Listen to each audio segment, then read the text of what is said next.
नमस्कार, बहुत बहुत स्वागत है आप सभी का ईटी नाउ स्वदेश की बेहद खास पेशकश कल की तैयारी में। जो दर्शक हमारे साथ अभी जुड़े हैं उनकी जानकारी के लिए शो का जरा पैटर्न आपके सामने रख दूं। इस शो में हम देते हैं आज के बाजार का पूरा ब्यौरा, साथ ही करवाते हैं कल के बाजार की आपकी खास तैयारी। मार्केट के दिग्गज एक्सपर्ट्स हमारे साथ जुड़ते हैं और दर्शकों के सवाल हम अलग अलग प्लेटफॉर्म से व्हाट्सएप, सोशल मीडिया के जरिए लेते हैं, जिन पर हमारे एक्सपर्ट आपको भरोसेमंद सलाह देते हैं। तो अगले आधे घंटे आप इस शो में दी जाने वाली सलाह पर गौर कीजिए और आपको अपने सवाल हम तक पहुंचाने कैसे हैं, जरा उसका तरीका जान लीजिए।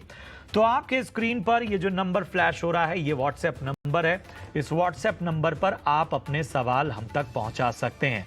अपना और अपने शहर का नाम जरूर लिखें जब भी आप अपना सवाल भेज रहे हों। यही नहीं, हमारे सोशल मीडिया प्लेटफॉर्म्स पर अलग अलग पेजेस पर जाइए और वहां पर जाकर भी आप अपने सवाल हम तक पहुंचा सकते हैं। ट्विटर, फेसबुक, इंस्टाग्राम, यहां तक कि यूट्यूब के भी हम सवाल लेते हैं।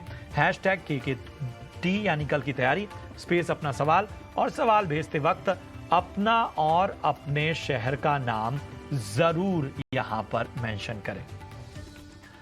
और आज के शो में हमारे साथ दो बेहद खास मेहमान जुड़ रहे हैं। परिचय आपका करा दूं, हमारे साथ आज के शो में जुड़ेंगे कुणाल वी परार, जो कि चॉइस इक्विटी ब्रोकिंग से हैं। इसके साथ ही आस्था जैन जी हमारे साथ जुड़ेंगी, जो कि एनालिस्ट हैं हेम्स सिक्योरिटीज में।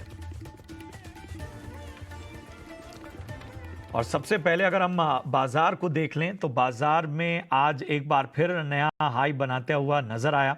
अगर हम निफ्टी को देखें तो यहां पर 66 अंकों से ज्यादा की तेजी नजर आई। 19,389 के करीब बंद हुआ। सेंसेक्स में भी 274 अंकों की तेजी नजर आई और 65,479 पर बंद हुआ। बात करें अगर निफ्टी के गेनर्स की तो बजाज फिनसर्व, हीरो मोटो, टेक महिंद्रा, ये सभी निफ्टी के टॉप गेनर्स रहे। वैसे बाजार का एक्शन जो है वो पूरा किस तरह का रहा, हमारी सहयोगी पूजा त्रिपाठी बताने के लिए जुड़ चुकी हैं। पूजा, बताएं बाजार में आज कैसा रहा एक्शन? बिल्कुल, आज लगातार चौथा दिन था जब हमने देखा कि बाजार में नया शिखर देखने को मिला और निफ्टी में आज फिर रिकॉर्ड लेवल्स देखने को मिले। 19,400 के करीब की क्लोजिंग हमने देखी निफ्टी में। वहीं बैंक निफ्टी में भी शानदार तेजी थी और वो भी रिकॉर्ड लेवल के ऊपर निकला। लेकिन उसके बाद हमने देखा कि ऊपरी स्तरों से आज हल्की गिरावट भी नजर आई। हालांकि आज थोड़ा मुनाफा वसूली का भी दिन था। बीच में हमने ये भी देखा कि बाजार लाल निशान में भी फिसलते हुए नजर आए, लेकिन फिर से निचले स्तरों से बाजार ने रफ्तार पकड़ी और अच्छी क्लोजिंग आज भी देखने को मिली है। बैंक निफ्टी करीब 150 अंक ऊपर बंद हुआ। सेंसेक्स में 274 अंकों की तेजी थी और निफ्टी में भी करीब 60 अंकों से ज्यादा की तेजी देखने को मिली और रिकॉर्ड क्लोजिंग आज के दिन भी निफ्टी में देखी गई है। मार्केट ब्रेड भी पॉजिटिव था और आज मिड कैप शेयरों से भी काफी शानदार एक्शन देखने को मिला।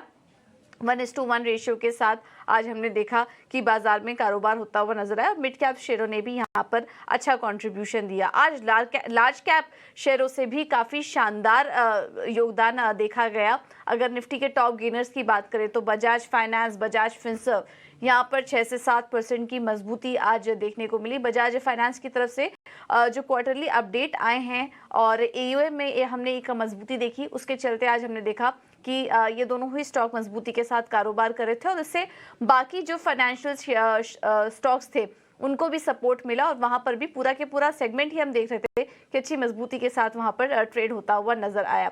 इसके अलावा हीरो मोटोकॉर्प, आज यहाँ पर शानदार तेजी थी और कंपनी ने नई गाड़ी लॉन्च की। उसके बाद करीब 5% तक की तेजी वहां पर देखने को मिली। लेकिन वहीं दूसरी तरफ क्योंकि कंपटीशन का डर बढ़ता हुआ नजर आ रहा था तो एक तरफ हीरो मोटो में तो अच्छी तेजी थी, लेकिन वहीं दूसरी तरफ आयशर मोटर था आज का टॉप निफ्टी लूजर और करीब 6% की गिरावट हमने वहां पर देखी। टेक महिंद्रा भी आज मजबूती के साथ कारोबार कर रहा था और डॉक्टर रेड्डीज में भी आज हमने देखा कि करीब 1.5% की मजबूती वहां पर भी थी।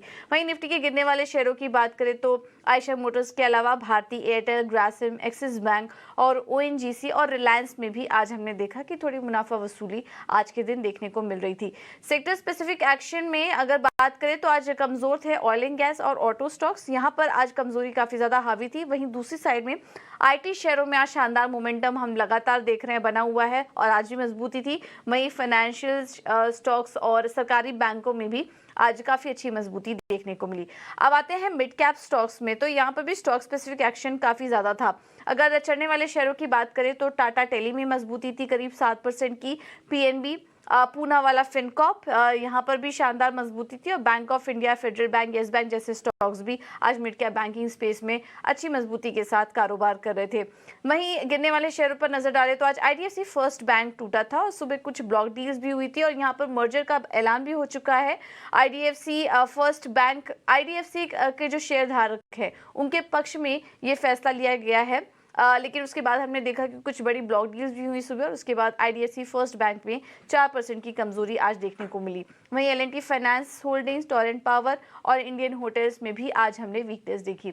इसके अलावा कुछ और स्टॉक्स जो कि आज बस कर रहे थे उसमें सुज़लॉन लगातार दूसरे दिन आज तेजी थी और आज भी करीब 6 से 7% की से ज़्यादा की मजबूती आज हमने सुज़लॉन में भी देखी। वहीं आज कुछ और मिड कैप स्टॉक्स पर नज़र डालें तो जीनस पावर इंफ्रा, यहाँ पर ज़ोरदार तेज़ी थी खबर के चलते और यहाँ पर जो ऑर्डर मिला कंपनी को 2200 करोड़ के आसपास का, उसके चलते आज यहाँ पर भी हम 9% से ज़्यादा की मजबूती देख रहे थे। तो ये कुछ ऐसे स्टॉक्स थे, स्टॉक स्पेसिफिक एक्शन देखेंगे तो वो भी आज मिड कैप स्पेस में दिखाई दे रहा था। ओवरऑल बात करें तो बाजार के लिए आज का दिन भी अच्छा था। थोड़ी बहुत मुनाफा वसूलियां जरूर देखने को मिली, लेकिन ओवरऑल मोमेंटम अभी भी पॉजिटिव साइड ही बना हुआ है।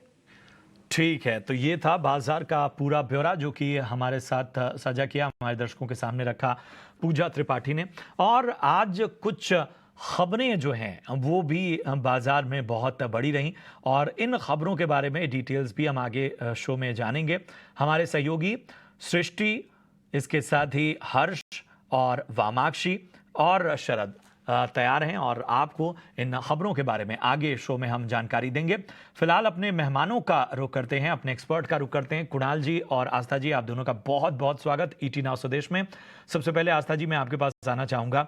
बाजार में जो मोमेंटम बना है उसमें बार बार एक कंसर्न बना हुआ है क्योंकि एक्सपेक्टेड है कि मुनाफा वसूली दिखेगी। हमने आज देखा भी एक सेशन में इस तरह की संकेत मिले भी, फिर भी यहाँ से मार्केट को किस तरह से परखा जाना चाहिए? Good afternoon Prashant ji.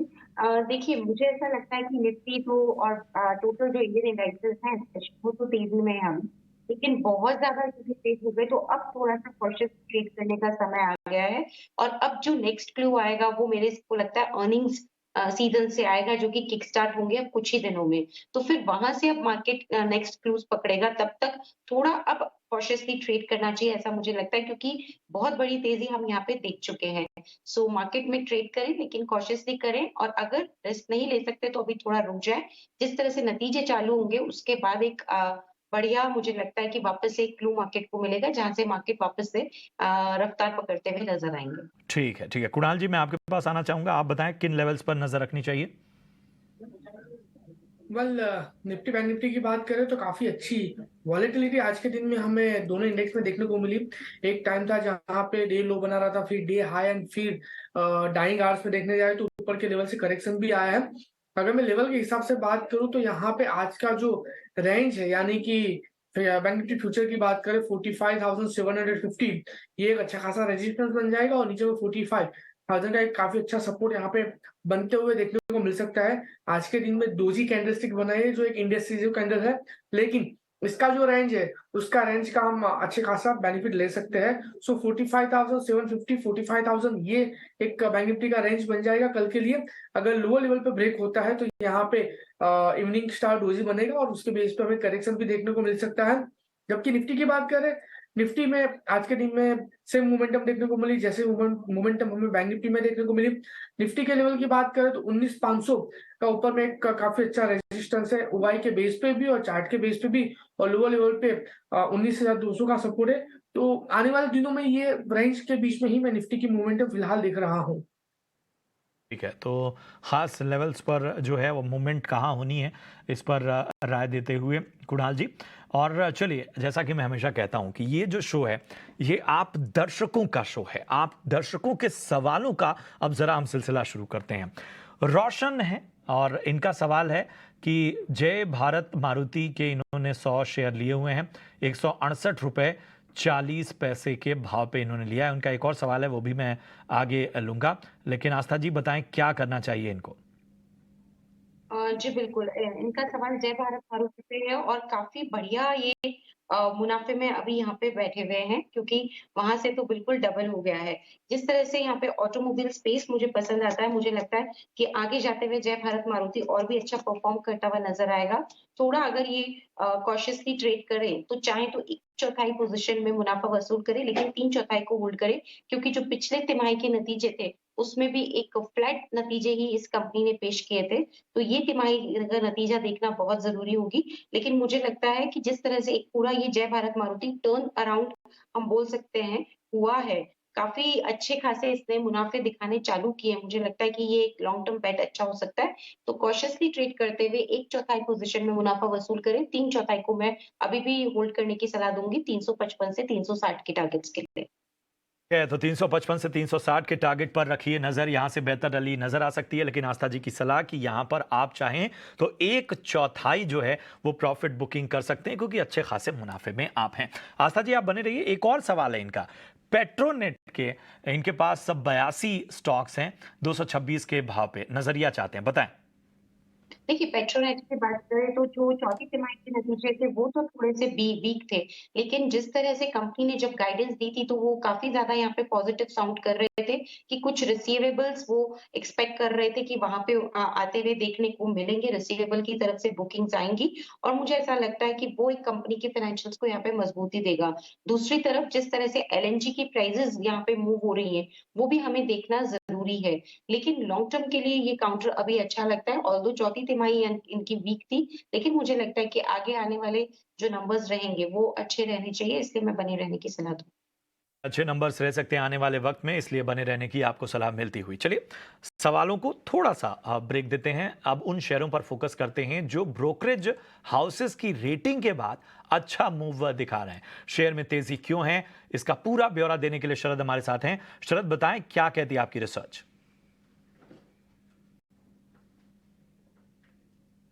जी बिल्कुल, आज जो है ब्रोकरेजेस का इम्पैक्ट हम बताएंगे और सबसे पहले जो आता है रेमंड आता है। यहाँ पे इनक्रेड ने इनिशिएट किया है ऐड के साथ और टारगेट प्राइस रखा है लगभग 2200 रुपये प्रति शेयर।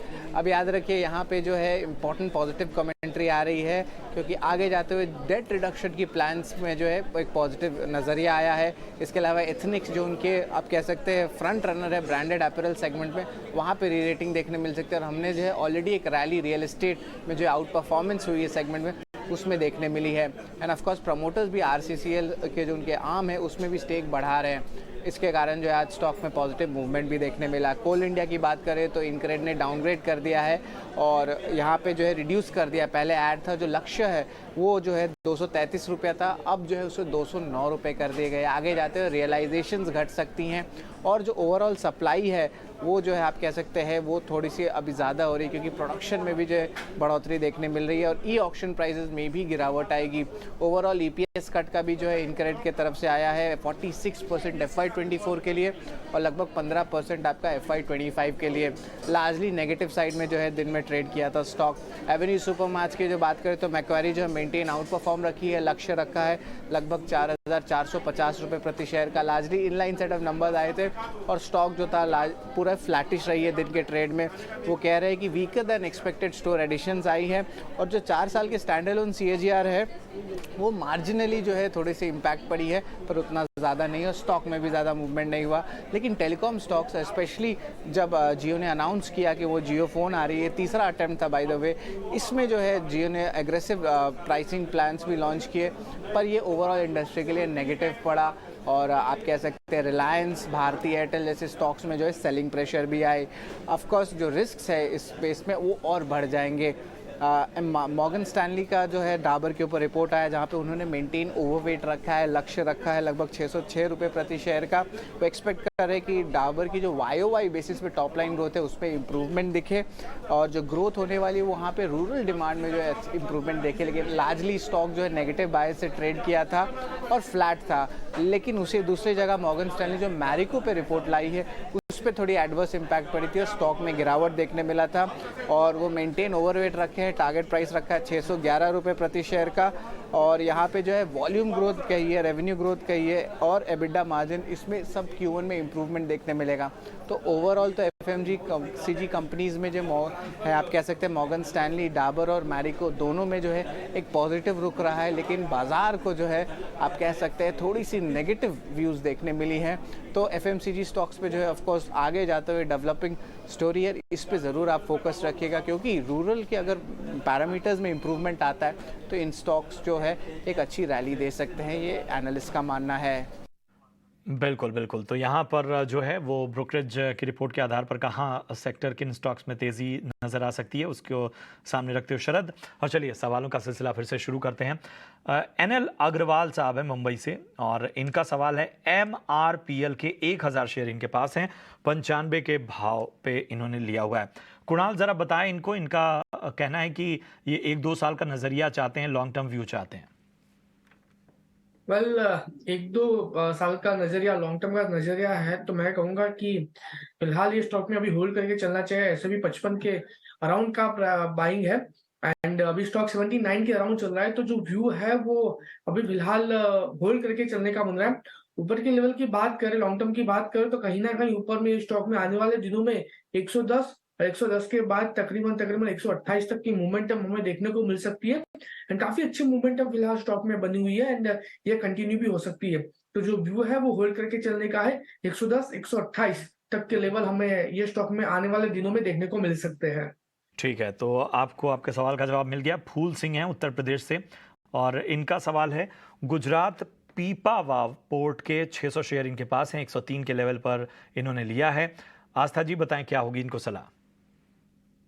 देखिए, गुजरात पिपावाव पोर्ट की बात करें तो बेसिकली साउथ वेस्ट बेस्ड ये पोर्ट है और मुझे ऐसा लगता है कि ये यहाँ पे एग्जिम एक्टिविटीज जो एक्सपोर्ट इंपोर्ट एक्टिविटीज रहती हैं वो काफी ज्यादा एक इम्पोर्टेंट रोल प्ले करती हैं।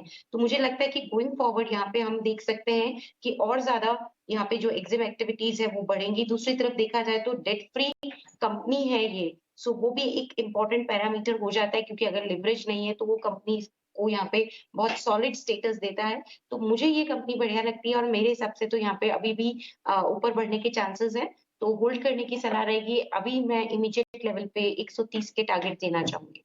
ठीक है, तो ये बढ़ने की पूरी गुंजाइश, बने रहने की आपको सलाह, 130 का टारगेट भी दिया है आस्था जी ने। देवेंद्र हैं हैदराबाद से और इनका सवाल है ION एक्सचेंज। एक बार फिर मैं बता दूं, ION एक्सचेंज के इनके पास जो शेयर की संख्या है वो 300 की है और 409 के लेवल पर इन्होंने लिया है। फिलहाल मुनाफे में है, इनके लेवल से ऊपर है। बताएं क्या करना चाहिए कुणाल। वेल, ION एक्सचेंज का जो व्यू है पॉजिटिव साइड का है। जो राय रहेगी वो होल्ड करके चलने की रहेगी। फिलहाल 420 के अराउंड स्टॉक ट्रेड कर रहा है एंड लग रहा है कि आने वाले दिनों में अच्छी खासी मोमेंटम दिखा सकता है। ऊपरी लेवल की बात करें तो 460 460 एंड अगर वो भी ब्रेक करता है तो 510 तक के लेवल ये स्टॉक में हमें देखने को मिल सकते हैं।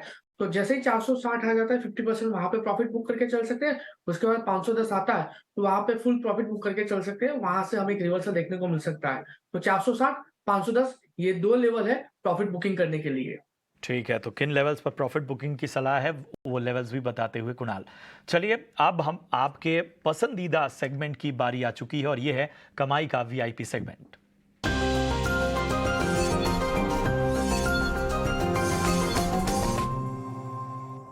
और हमारे पास समय कम है इसलिए दोनों ही एक्सपर्ट से मेरी गुजारिश होगी कि अपनी कॉल्स अगर वो फटाफट बता पाएं। आस्था जी सबसे पहले आपके पास आऊंगा।